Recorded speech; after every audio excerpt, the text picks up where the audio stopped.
And welcome to mint talk India.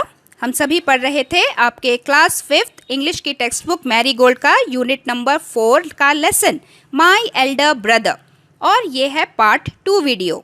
इस chapter का starting हम ऑलरेडी पार्ट 1 वीडियो में कर चुके थे और हमने अपना पार्ट 1 ख़त्म किया था इस पेज पे, जहाँ पे हमें ये पता चला था कि दूसरी बार एग्ज़ाम्स का रिजल्ट आउट होने के बाद मुन्ना फिर से पास हो गया था और भैया हो गए थे fail.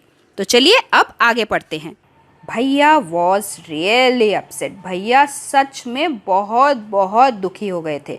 Munna was also sad. Munna को भी बुरा लग रहा था क्योंकि है तो वो मुन्ना के ही बड़े भाई। भैया को दुख देखकर मुन्ना भी दुखी हो रहा था। Seeing his brother so unhappy, भैया now become gentler with Munna. अब भैया मुन्ना के ऊपर ज़्यादा गुस्से से बात नहीं करने लगे थे। वो थोड़ा जेंटलर हो गए थे, थोड़ा नरम हो गए थे, जेंटल हो गए थे, सॉफ्ट हो गए थे मुन्ना के ऊपर। मुन्ना बिकेम नॉटियर, और मुन्ना थोड़ा ज़्यादा नॉटी हो गया, थोड़ा ज़्यादा प्राउड भी हो गया था अपने ऊपर। Because of this and studied even less than before, कि भैया तो फेल हो गए लेकिन मैं तो बहुत इंटेलिजेंट हूँ, मैं पास हो गया।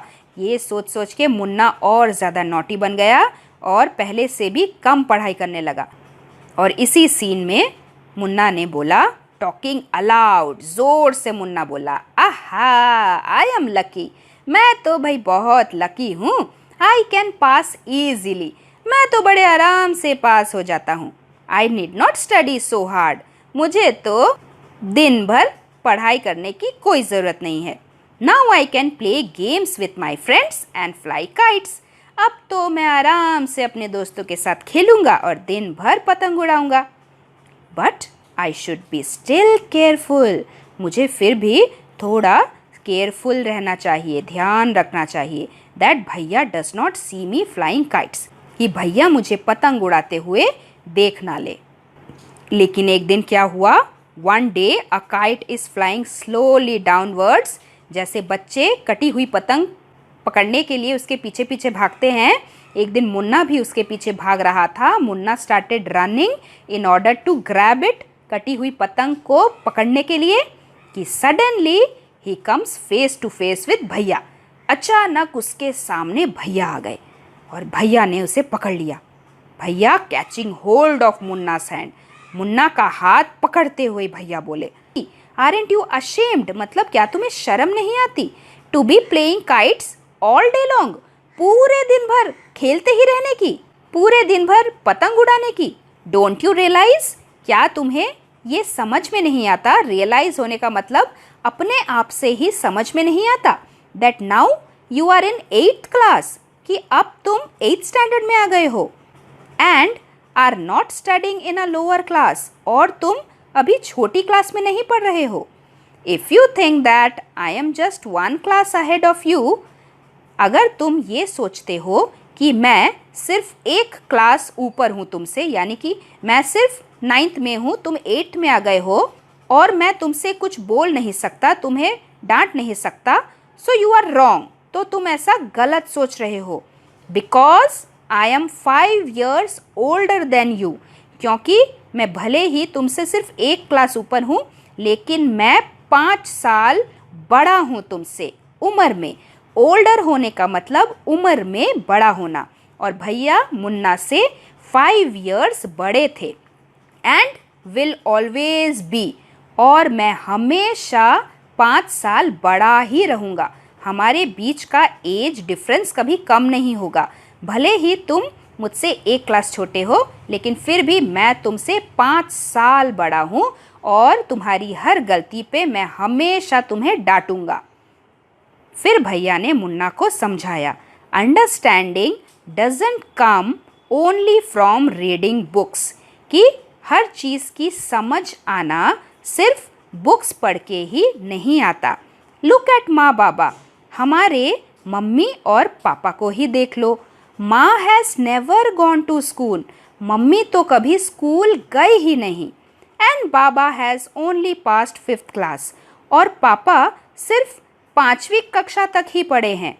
तो ये कहानी, जैसे कि आपने एकदम स्टार्टिंग में मैंने बताया, 1910 में लिखा गया था, जब इंडिया में ब्रिटिश रूल था। उस समय हमारे इंडियंस बहुत ही गरीब हुआ करते थे।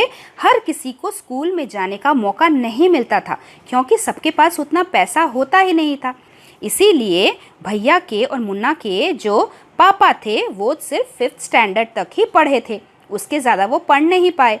और मम्मी तो कभी स्कूल गई ही नहीं क्योंकि पहले ज़माने में लेडीज़ को, गर्ल्स को स्कूल में जाने का मौका मिलता ही नहीं था। तो उसी चीज़ को भैया ने यहाँ पे मुन्ना को बताया और मुन्ना को सुन के बहुत हैरानी हुई। मुन्ना ने कहा, रियली भैया, इज़ इट ट्रू? क्या सही में भैया ये सच है?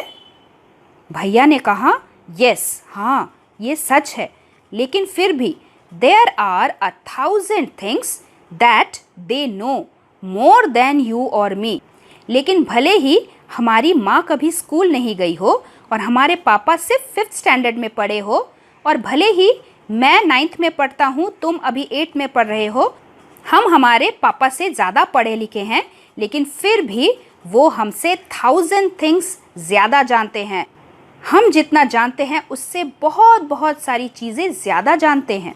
And even if we have studied the wisdom of the whole world, और अगर हम पूरी दुनिया भर का नॉलेज भी पढ़ लें, फिर भी Maa and Baba will always have the right to explain to us and correct us.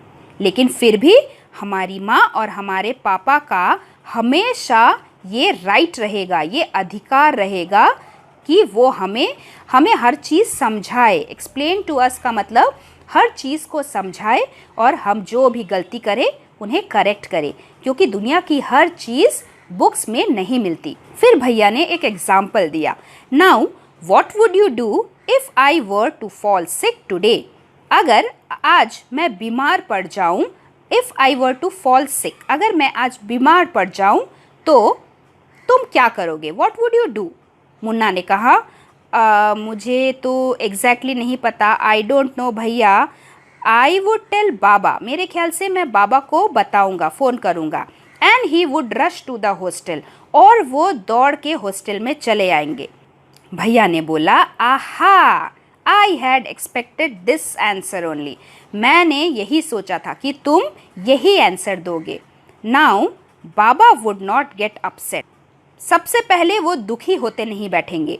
He would first try to find out what was wrong, सबसे पहले बाबा ये देखने की कोशिश करेंगे कि गलती क्या हुई, मैं बीमार कैसे पड़ा, पहले वो समझने की कोशिश करेंगे।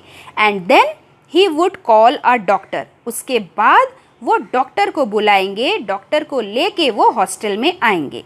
जितना हमने नहीं सोचा, बाबा शायद उससे ज़्यादा ही सोचेंगे। Baba would know exactly what to do, बाबा को एग्जैक्टली क्या करना है, बिल्कुल वही चीज़ वो करेंगे। भले ही वो 5th स्टैंडर्ड तक ही पढ़े हो, हम उनसे ज़्यादा पढ़े हो, लेकिन हम जैसा सोचेंगे उसके भी बहुत ज़्यादा चीज़ बाबा सोचेंगे, because they have more experience than us, क्योंकि उन्हें ज़िंदगी का ज़्यादा अनुभव है हमसे भी ज़्यादा। मुन्ना को ये सब बातें समझ में आ गई थी, वो रोने लगा था। With tears in his eyes, अपनी आँखों में आंसू लिए हुए उसने भैया को सॉरी बोला। भैया, I am sorry, what you से इज़ ट्रू, आपने जो कहा वो सब सच है। भैया हग्स मुन्ना लविंगली, भैया ने प्यार से अपने छोटे भाई मुन्ना को गले लगा लिया। भैया ने कहा, I also like to play and fly kites, मुझे भी खेलना पसंद है और पतंग उड़ाना पसंद है। But if I also play, लेकिन अगर मैं भी दिन भर खेलता ही रहा, then how can I watch out for you, तो फिर मैं तुम्हारा ध्यान कैसे रखूँगा। यू आर माई रिस्पॉन्सिबिलिटी, तुम मेरी जिम्मेदारी हो। रिस्पॉन्सिबिलिटी का मतलब जिम्मेदारी होना। किसी का जब हम ख्याल रखते हैं, ज़्यादातर अपने छोटे भाई बहनों का अगर आप रखते हैं तो आप भी समझेंगे, कहीं छोटे भाई बहन कुछ गंदा ना खा ले, कहीं पे गिर के अपने आप को चोट ना लगा ले, हम उनका ख्याल रखते हैं ना। तो वैसे ही भैया भी बोल रहे हैं कि मुन्ना उनकी रिस्पॉन्सिबिलिटी है, वो मुन्ना का ख्याल रखना चाहते हैं हमेशा, इसीलिए वो खेलते खेलते अपना समय बर्बाद नहीं करते। मुन्ना ने भी उसे आई लव यू भैया बोला और प्यार से गले लगा लिया।